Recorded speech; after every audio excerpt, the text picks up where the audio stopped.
Hello and welcome. ऐसा ना वैसा सिर्फ पैसा, इस वीडियो पॉडकास्ट में हम बात करते हैं निवेश की दुनिया की, आपके पैसों की, उसकी सेफ्टी की, उसे बढ़ाने की। वैसे अभी इन्वेस्टमेंट की दुनिया में बहुत सारा एक्शन हो रहा है हर तरफ से।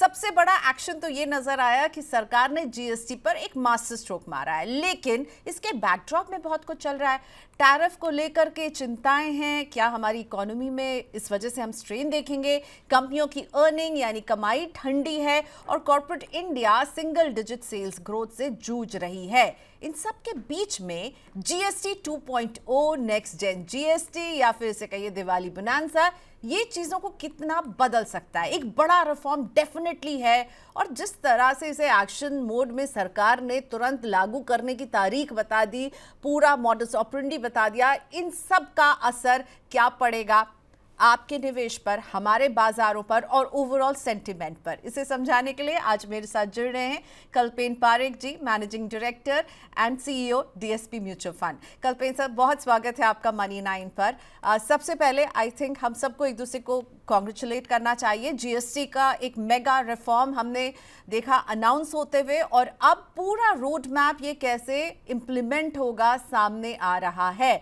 आप इसकी टाइमिंग को और इसका क्या इंपैक्ट देख रहे हैं? टाइमिंग से मेरा मतलब है, एक तरफ हमें टैरिफ की मार पड़ रही है और दूसरी तरफ हमारी सरकार जीएसटी जैसा एक बड़ा एक डुअल टैक्स स्ट्रक्चर का वादा करते हुए उसे इंप्लीमेंट कर रही है।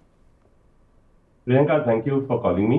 एंड मैं सिर्फ जीएसटी की बात नहीं करूंगा, बट पिछले 6-8 महीनों से गवर्नमेंट ने 2-3 स्टेप्स लिए हैं जी। जिससे हमारे हाथ में हमारी सेविंग्स बढ़ जाए। कंज्यूमर्स के हाथ में जो कैश फ्लो बचता है खर्चा करने के बाद, वो कैसे ज्यादा बढ़े। तो पिछले बजट में टैक्स का बहुत बड़ा रिलीफ मिला था कि 12 लाख की इनकम तक जब टैक्स को वेव कर दिया, तो वो एक बहुत बड़ा स्टेप था। In in very large quantum crores of Indians could save more tax. तो इससे कंजम्पशन के लिए स्टिमुलस मिलता है।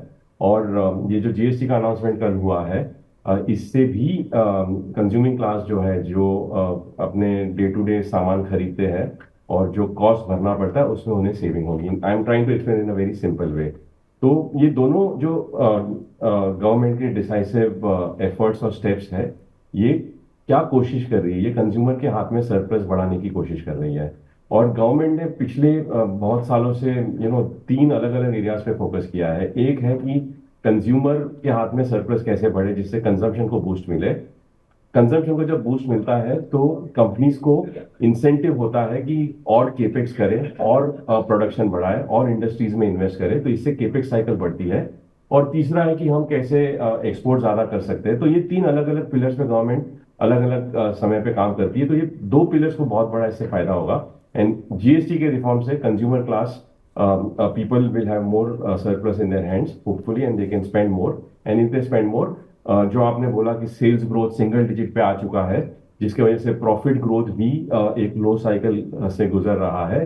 तो आशा हम ये कर सकते हैं कि हम जब ज्यादा स्पेंड करेंगे as consumers of India, sales growth can go up, volume growth can go up, और इससे एक प्रॉफिट साइकिल को बढ़ावा मिल सकता है। लेकिन टू अर्ली टू से राइट नाउ, क्योंकि हमें ये देखना होगा कि कंपनीज कितना जीएसटी की सेविंग्स को कंज्यूमर के हाथ में पास ऑन करेगी प्राइसेस को नीचे रख के।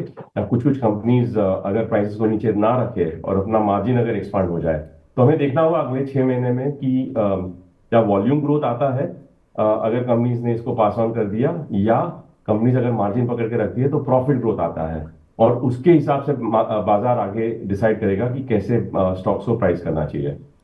ओके, सो आपको लग रहा है कि कंजम्पशन को ये बिग पुश मिल सकता है, पर इसमें कंपनीज का रोल बहुत इंपॉर्टेंट हो जाएगा। ये कैसे पास ऑन करती हैं, तो आप इसको actually implementation on the ground जब होगा तब आप इस पर ज्यादा जो है अपना व्यू रख पाएंगे। Am I right? We would not predict things, we will, हम अजम्पशंस कर सकते हैं, बट अल्टीमेटली देखिए, स्टॉक मार्केट नियर टर्म में सेंटीमेंट पे रिएक्ट करता है, सेंटीमेंट के बेस पे ऊपर नीचे जाता है, मीडियम टू लॉन्ग टर्म में प्रॉफिट्स को फॉलो करता है। तो अगले 1 साल में प्रॉफिट ग्रोथ कैसे होगा, इस एक्शन के वजह से प्रॉफिटेबिलिटी बढ़ने की प्रोबेबिलिटीज है। हमेशा हम प्रोबेबिलिटीज में बात करते हैं, और me as a CEO of DSP or DSP as a company, we rarely talk in certainties because life is uncertain, markets are more uncertain. So हम हमेशा probabilities में बात करते हैं. अच्छा स्टेप है. अब आगे चल के कैसे इसका एग्जीक्यूशन होता है, कैसे कंपनीज इसको पास ऑन करती है, कैसे कॉम्पिटिटिव इंटेंसिटी प्ले आउट होती है, इसके ऊपर डिपेंड करेगा कि मार्केट में इसका क्या असर होगा. ओके, सो कल्पेन सर, मुझे ये बताइए, ये जो टू टैक्स रेट जो रैशनलाइजेशन के बाद हम देख रहे हैं, वो कौन से सेक्टर्स हैं जो आपको प्रॉमिसिंग दिखेंगे? अगर हम दो चीज़ें देख रहे हैं कि कंजम्पशन को पुश करना है, लोगों के हाथ में पैसा आने वाला है, तो वो कौन से सेक्टर्स या थीम्स हैं जो आपको दिख रहे हैं सीधे तौर पर इसका फ़ायदा उठाते हुए? तो इमीडिएटली तो जो समझ आ रहा है कि ऑटोमोबाइल्स के लिए फर्स्ट ऑर्डर इफेक्ट पॉजिटिव है. और इसके चलते एक्चुअली पिछले एक महीने में auto stocks have actually run up very sharply. So it is very likely कि गुड न्यूज आ चुका है. अब आगे चल के शेयर्स के भाव शायद इतने ना बढ़े बिकॉज सेम न्यूज पे दो बार भाव नहीं बढ़ने चाहिए. तो ऑलरेडी मार्केट ये एंटिसिपेट कर रहा था जब प्राइम मिनिस्टर ने इंडिपेंडेंस डे के स्पीच पे बताया था कि ये चेंजेस आने वाले हैं. तो काफी सारे स्टॉक्स चल भी गए थे. ऑटो में इमीडिएटली एडवांटेज दिख रहा है, इंश्योरेंस कंपनीज में एडवांटेज हो सकता है, कंज्यूमर स्टॉक्स में एडवांटेज हो सकता है. तो ये तीन सेक्टर्स इमीडिएटली ऐसे लग रहे हैं जहां पे इस वॉल्यूम ग्रोथ इंडस्ट्री का थोड़ा इंप्रूव हो सकता है. एक स्लो डाउन जो दिख रहा था वो रिपेयर हो सकता है. That is my first order, first immediate reflection. But time will tell more in terms of granular quarter on quarter numbers में क्या होगा over a period of time. So आपके अप्रैल में आपके एक इंटरव्यू में आपने कहा था कि अभी जो है ये अप्रैल, जब हम ये फाइनेंशियल ईयर में एंटर कर रहे थे, कि अनसर्टनिटी बहुत रहेगी, वॉलेटिलिटी बहुत रहेगी और अपॉर्चुनिटी भी बहुत बड़ी रहेगी. मैं आपको कोट कर रही हूँ. तो अब जब हम ये साल थोड़ा आगे बढ़ गया है, अब हम एकदम मिड में खड़े हैं, तो अब भी आपको अपॉर्चुनिटी क्या दिख रही है? मुझे अगर अपना पैसा बढ़ाना है, मैं एक सैलरीड क्लास हूँ, मैं इन्वेस्टमेंट करती हूँ, तो मेरे लिए कहीं अपॉर्चुनिटी है, या फिर ये सब कुछ जब तक इम्प्लीमेंट होगा और धरती पर उतरेगा तब तक मुझे अभी वेट करना है, मेरे लिए अपॉर्चुनिटी नहीं है अभी एज एन इन्वेस्टर? मेरे लिए अपॉर्चुनिटी आप कहाँ देख रहे हैं? क्योंकि हम अभी अनसर्टनिटी अभी भी बनी हुई है, ठीक है, और मार्केट वॉलेटिलिटी इज समथिंग जो हमें, जिसके साथ जीना अब आ गया है पिछले एक साल से. प्रियंका, 2025 के अप्रैल में मैंने बोला था कि वॉलेटिलिटी रहेगी और अपॉर्चुनिटी भी मिलेगी. उसी वॉलेटिलिटी में 98 में जब मेरा करियर शुरू हुआ था, और अगर आपने मेरा इंटरव्यू तब भी लिया होता तो मैं शायद यही बोलता आपको. और 2035 में भी ये स्टेटमेंट, ये यूनिवर्सल ट्रूथ है, ये हर दिन वैलिड होता है.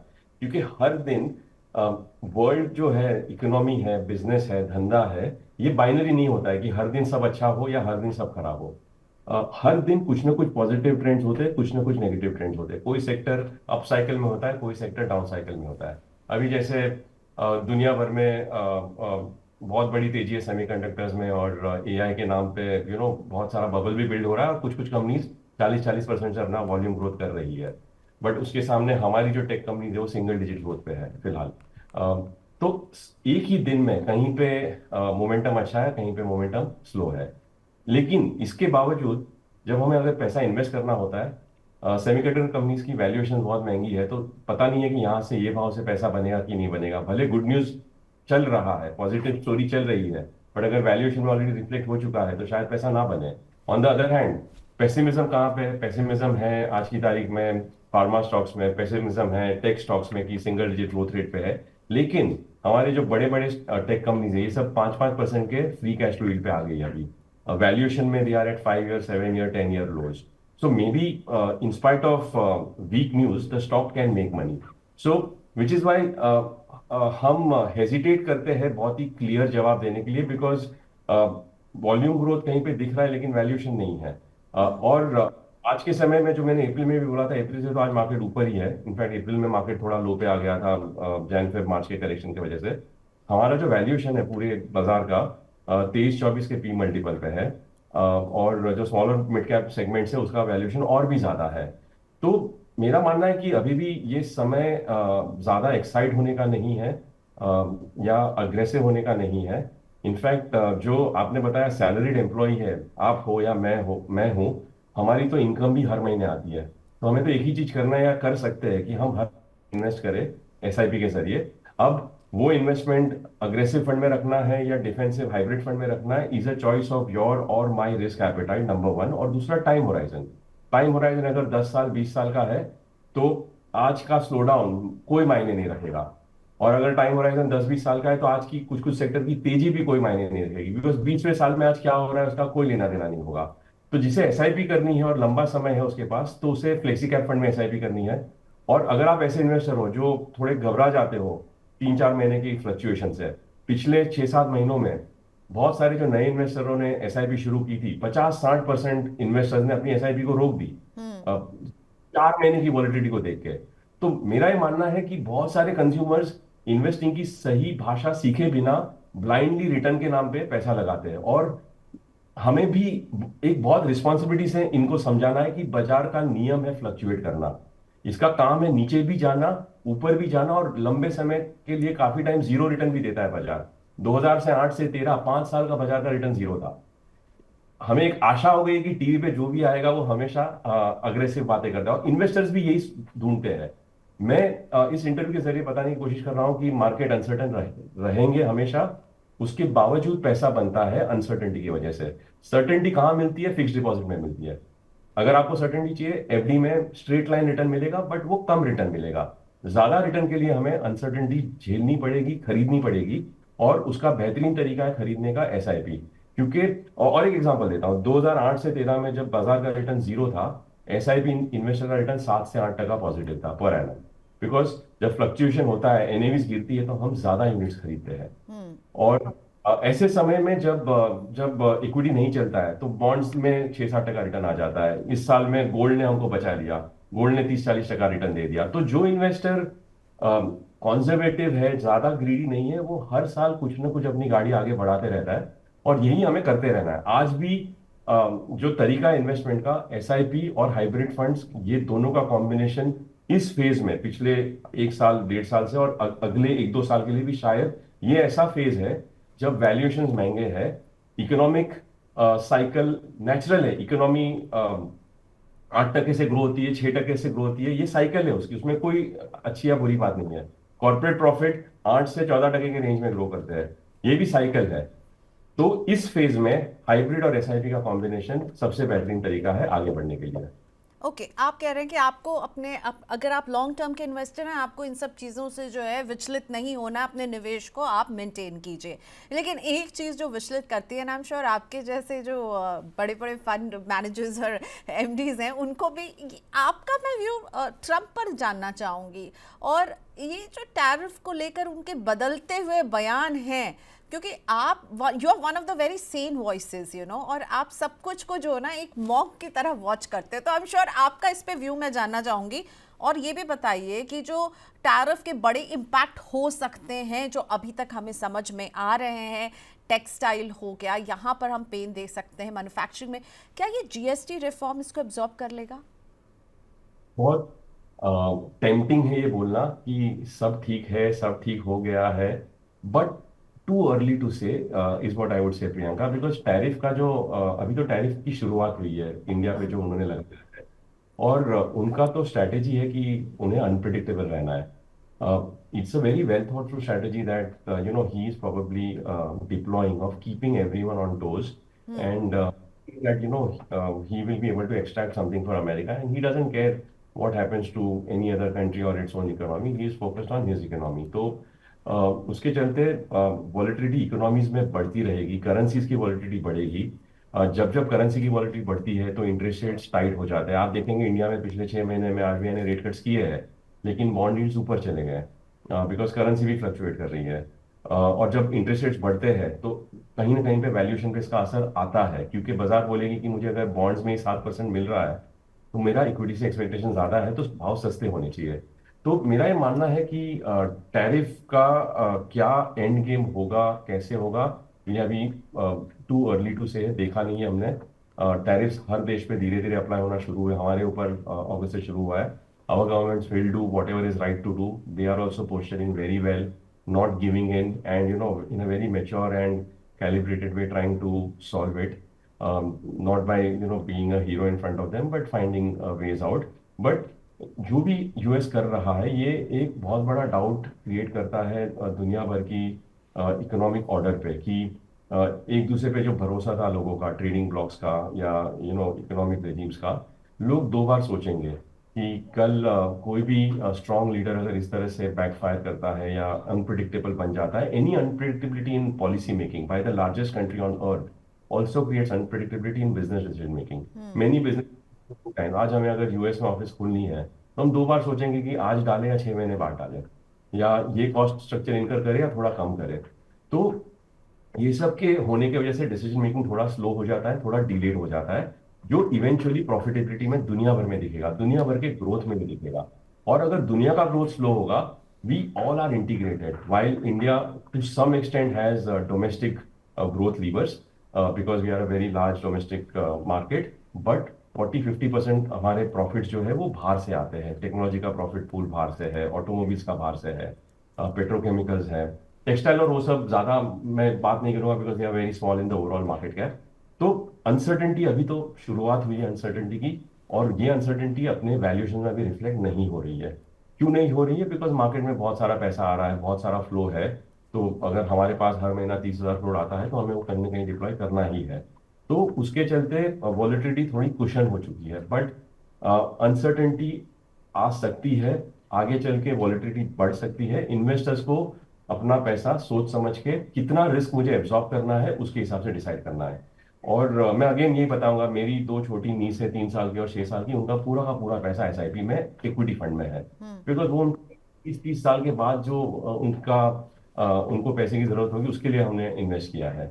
मेरे पिताजी का पैसा जो 82 ईयर्स ओल्ड है, वो भी पैसा लॉन्ग टर्म ही है बिकॉज वो पैसा मेरे बेटे के लिए छोड़ने वाले हैं। लेकिन वो बाजार के उतार चढ़ाव को रोज देख के नर्वस हो जाते हैं, मुझे उनको वो नर्वसनेस नहीं देनी है, तो उनका पैसा हाइब्रिड फंड्स में है।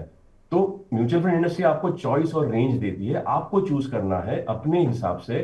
और मार्केट का व्यू जो भी हो, हमें पैसा लगाना है हमारे रिस्क एपिटाइट और हमारे बिहेवियर को समझ के, और किस प्रोडक्ट से, किस एसेट एलोकेशन से हम लंबे समय तक बाजार में रुके रहेंगे, वो सबसे ज्यादा मायने रखता है।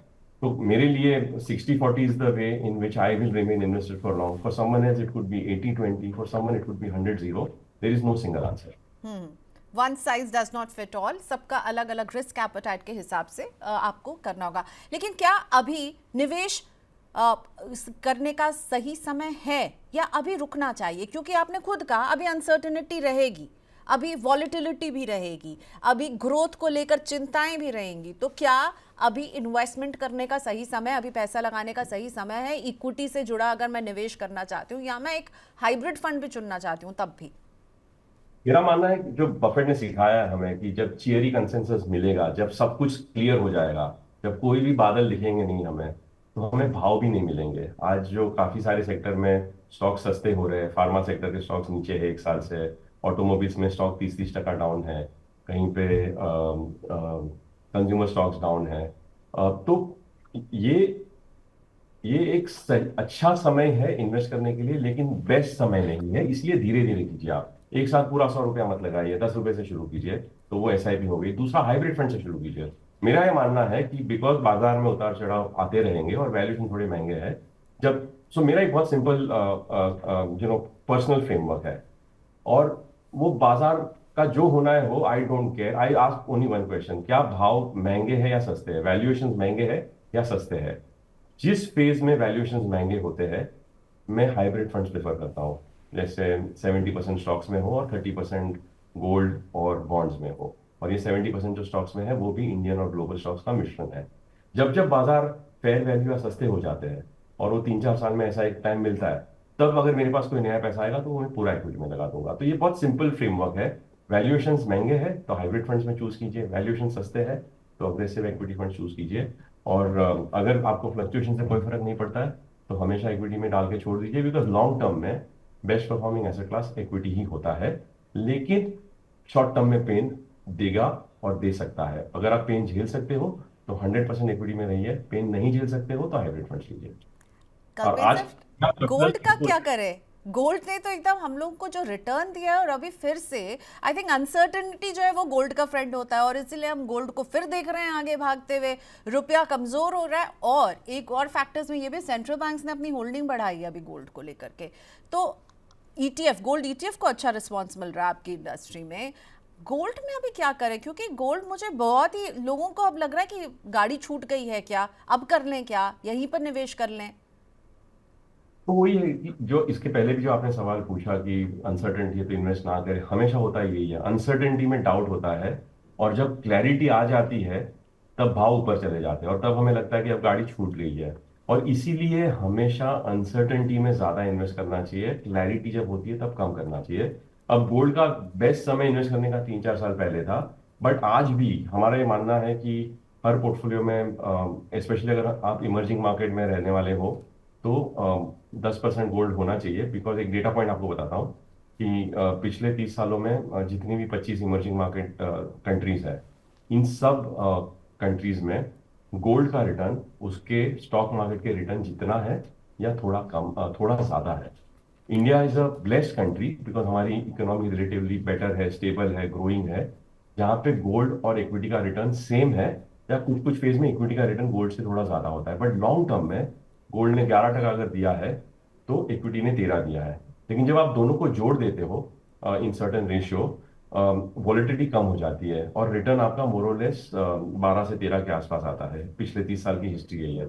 लेकिन हर इमर्जिंग मार्केट कंट्री में गोल्ड का रिटर्न अपने स्टॉक मार्केट से ज्यादा है, बिकॉज करेंसी का जो डेप्रिसिएशन है उसका एडवांटेज गोल्ड को मिलता है। तो इसीलिए गोल्ड में हमेशा पैसा होना चाहिए। लेकिन जब लॉन्ग टर्म गोल्ड का रिटर्न अगर 11-12% है और पिछले एक साल का रिटर्न 40-45% है, तो आपने एक ही साल में 4 साल का रिटर्न बना लिया है, या 2 रिटर्न बना लिया है। इसलिए इसमें ब्लाइंडली ओवर एलोकेट करने का समय नहीं है। मेरा मानना है कि आपका पोर्टफोलियो अगर जीरो गोल्ड है तो 5% 10% से शुरू कीजिए, एंड देन वॉच इट। और मल्टी एसेट फंड्स आप चूज कीजिए। मल्टी एसेट फंड में ऑटोमेटिकली आपको 10 से 20% के बीच में गोल्ड का एक्सपोजर मिलेगा। जैसे हमारे मल्टी एसेट फंड में आज की तारीख में 12% गोल्ड में है और 6% सिल्वर में, तो आपको 18% गोल्ड और सिल्वर का एक्सपोजर मिल जाता है। आपको अलग से लेने की जरूरत नहीं है, आपको अलग से टाइम करने की जरूरत नहीं है। तो ये बेहतर तरीका है गोल्ड के अंदर पार्टिसिपेट करने का। तो हम गोल्ड को और ज़्यादा महंगा होते हुए देखेंगे, क्योंकि टैरिफ को लेकर के कोई क्लैरिटी नहीं है। मार्केट ब्रेथ जो है वो भी, आपकी नेत्रा की रिपोर्ट में भी आप लोग मार्केट ब्रेथ के बारे में कहते रहते हैं कि ये भी वीक है, क्योंकि लोज ज़्यादा बना रहे हैं और हाइज कम बन रहे हैं, मार्केट ब्रेथ कमज़ोर है। तो यानी अभी हम और थोड़ा पेन बाकी है बाजार में। तो गोल्ड और क्या चमकेगा? पेन जहाँ रहता है वहाँ गोल्ड चमकने लगता है।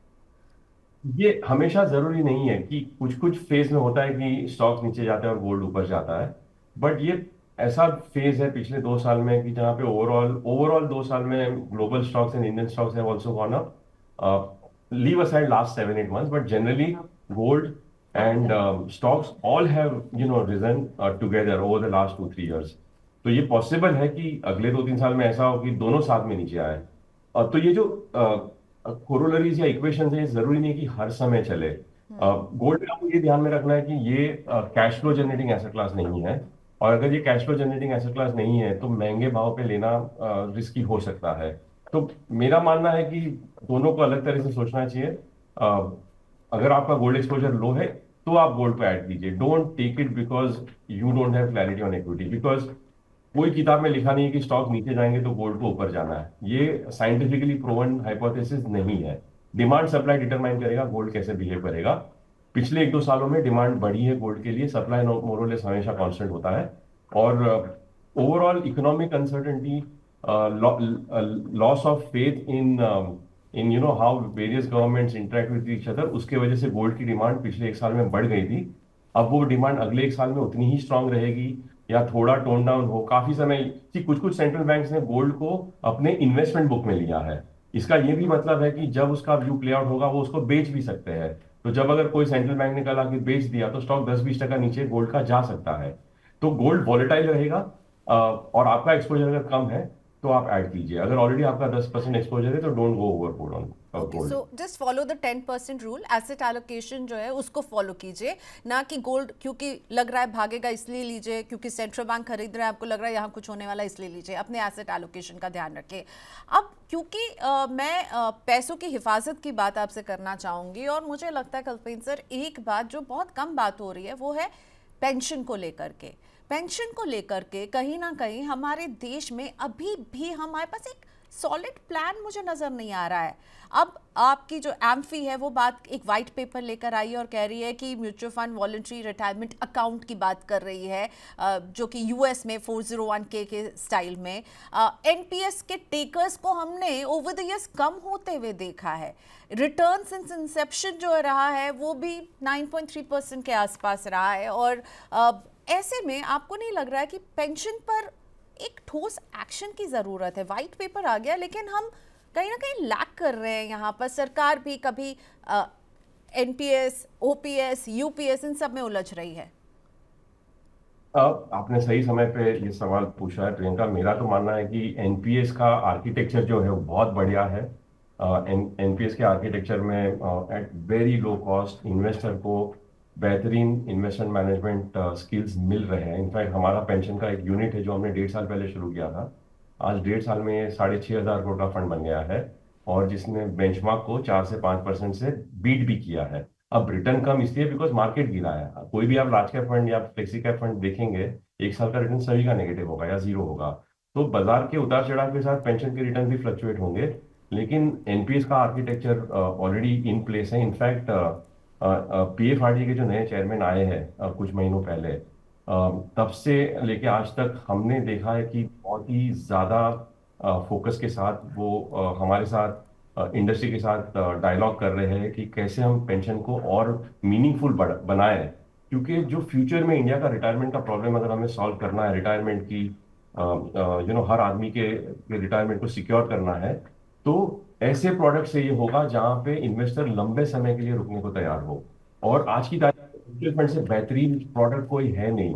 इंडियन म्यूचुअल फंड से बेहतरीन कोई प्रोडक्ट पूरी इंडस्ट्री, पूरी दुनिया में नहीं है इन terms of transparency, cost efficiency, past track record, talent in the industry. उसके बावजूद holding period of investors in are mutual funds is just around 3 to 4 years। तो मुझे मान लो किसी इन्वेस्टर का भला करना है अगले 20 साल में उसके रिटायरमेंट के लिए, मेरी कितनी भी अच्छी नीयत हो, बट बाजार का जो उतार चढ़ाव होता है वो इन्वेस्टर को हर 3-4 साल में निकाल देता है। वो खुद निकल जाता है बिकॉज कोई भी इन्वेस्टर वॉलेटिलिटी को समझ नहीं पाता है या झेल नहीं पाता है। एनपीएस ने इसको कैसे सॉल्व किया है? एनपीएस में वो जो 60 ईयर तक एक एग्जिट लॉक आ जाता है, इसके जरिए टाइम होराइजन को उसने क्रैक कर दिया है। दूसरा, एनपीएस का कॉस्ट स्ट्रक्चर बहुत सस्ता है, तो ऑटोमेटिकली इन्वेस्टर्स की कंपाउंडिंग अच्छे तरह से होती है। अब PFRD is also working on many areas to try to make it more aggressive, to try to make it more accessible to investors. And on the other hand, amphi ने भी recommend किया, हम हर साल गवर्नमेंट को अपने suggestions देते हैं कि कैसे हम जो अच्छा काम कर रहे हैं, पिछले 30 सालों में इंडस्ट्री ने बहुत बेहतरीन काम किया है, लेकिन कैसे इन्वेस्टर लॉन्ग टर्म के लिए जुड़े रहे, उसके लिए हमें डिजाइन में कुछ हैक्स क्रिएट करने की जरूरत है, कुछ टैक्स इंसेंटिव्स देने की जरूरत है। तो जो 401k टाइप के प्लान के बारे में, एक्चुअली एसआईपी क्या है? एसआईपी भी 401k प्लान है, लेकिन वहां पे ऑटोमेटेड डिडक्शन कंपनीज के जरिए होते हैं 401k में। यहाँ पे इंडिविजुअली इन्वेस्टर को करना पड़ता है। चॉइस इन्वेस्टर को मिलता है, पॉसिबल है कि वो गलत चॉइस करे या करे ही नहीं। इसीलिए अगर डिजाइन लेवल पे एम्फी ने जो प्रपोज किया है और गवर्नमेंट से अगर एक्सेप्ट करती है, तो इंडिया के निवेशकों के पास दो बहुत ही बेहतरीन तरीके होंगे, एक एनपीएस और एक ये म्यूचुअल फंड का नया प्रोग्राम। बट आज भी एनपीएस एग्जिस्टिंग है, बहुत अच्छे फंड मैनेजर्स हैं एनपीएस कैटेगरी में, और इन्वेस्टर्स को थोड़ी मेहनत करनी पड़ेगी उसके बारे में सीखने की, पर समझने की। टेकर्स कम है क्योंकि ओवर द इयर्स थोड़े कम हुए इनके टेकर्स। ये अवेयरनेस कम है, मेरा मानना है अवेयरनेस बढ़ाने की जरूरत है। जिस तरह से म्यूचुअल फंड इंडस्ट्री ने इतना अच्छा काम किया है आपके साथ मिलके, आप जितनी बार हमें टीवी पे बुलाती हो बात करने के लिए, आप एनपीएस फंड मैनेजर्स को भी बुलाइए, उनके सीईओ को बुलाइए, तो अपने आप टेकर्स बढ़ेंगे। कैटेगरी सही है, प्रोडक्ट तैयार है, ट्रैक रिकॉर्ड बिल्ड हो चुका है, फी स्ट्रक्चर ट्रांसपेरेंट है, टैक्स का बेनिफिट है, लंबे समय का हैक है, फिर भी टेकर्स कम क्यों है? क्योंकि अवेयरनेस कम है। ओके, और हमें इसको ठीक है, सो टेकर्स कम है, आप मानते हैं ठोस काम करने की ज़रूरत है और आपकी इंडस्ट्री भी इस पर कदम उठा रही है। अब मैं आज की बातचीत को क्लोज करूं उससे पहले कल्पेन सर ये बताइए, अभी इस बाजार में एक नए इन्वेस्टर को आप क्या सलाह देंगे? एक इन्वेस्टर जो पहले से इन्वेस्ट करता आ रहा है उसको क्या सलाह देंगे? तो न्यू इन्वेस्टर और एग्जिस्टिंग इन्वेस्टर, इन दोनों के लिए मुझे अलग अलग आपसे गुरु मंत्र चाहिए। आपका सवाल इतना टफ है क्योंकि इस आपके पास अगर कोई आता है मुझे फिटनेस के लिए काम करना है, तो हम ये नहीं सोचते कि ये नया है या पुराना है। हम्म। इसीलिए जो मेरा जवाब है वो बोरिंग और सेम है। दोनों के लिए जवाब एक ही है कि लंबे समय का इन्वेस्टमेंट इक्विटी में सबसे बेहतरीन रिटर्न देता है over a long period of time. Equity में वॉलिटिलिटी होती है, इसीलिए SIP in an flexi cap fund is the best way for someone who can adjust with volatility, and for someone who cannot adjust with volatility, SIP in a hybrid fund is the best way। तो ये दो line का मेरा जवाब है, SIP इन flexi cap fund और SIP in hybrid funds. Conservative हो तो SIP in hybrid funds, aggressive हो तो SIP इन फ्लेक्सी कैप फंड्स। आप नए हो या पुराने हो उससे कोई फर्क नहीं पड़ता है। ओके, लेकिन ये बताइए, एक सवाल जो पूछा जा रहा है, आप अभी कितने कैश होल्ड कर रहे हैं इस बाजार में?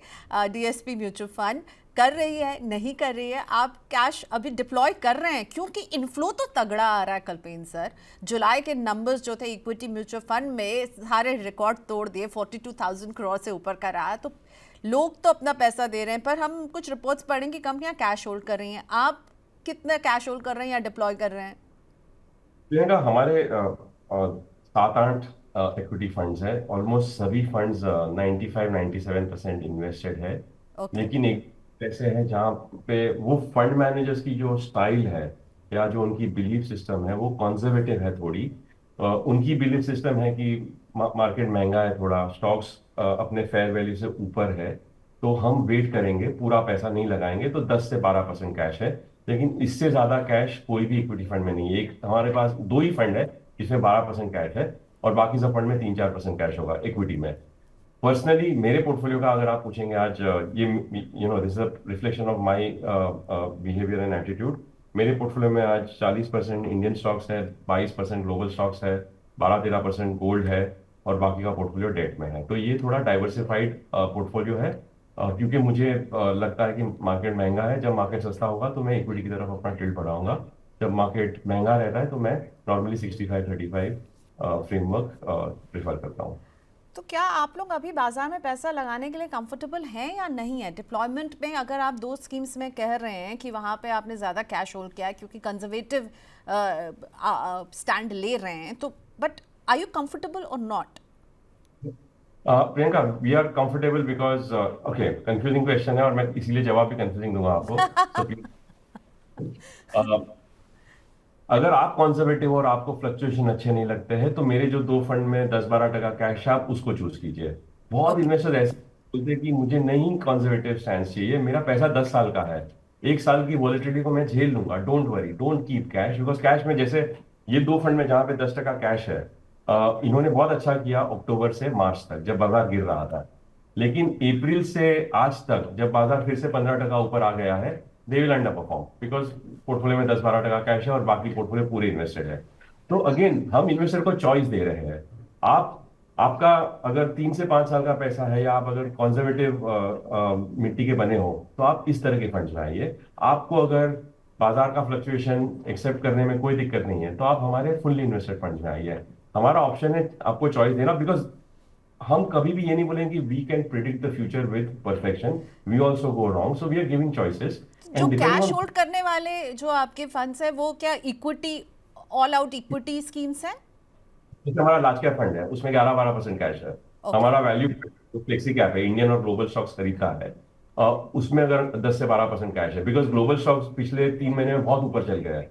कुछ कुछ मार्केट 20-20% ऊपर गई है, तो वहां पे हमने थोड़ा प्रॉफिट बुक किया है और वापस कुछ महीनों में हम उसको डिप्लॉय कर देंगे। बाकी हमारे हर इक्विटी फंड में पूरा पोर्टफोलियो डिप्लॉयड है। हमारा पेंशन फंड जो है उसमें 10-12% कैश है। तो वो एक चॉइस है फंड मैनेजर का। कुछ फंड मैनेजर्स कंजर्वेटिव होते हैं, कुछ फंड मैनेजर्स अग्रेसिव होते हैं। It is a choice, there is no right और रॉन्ग।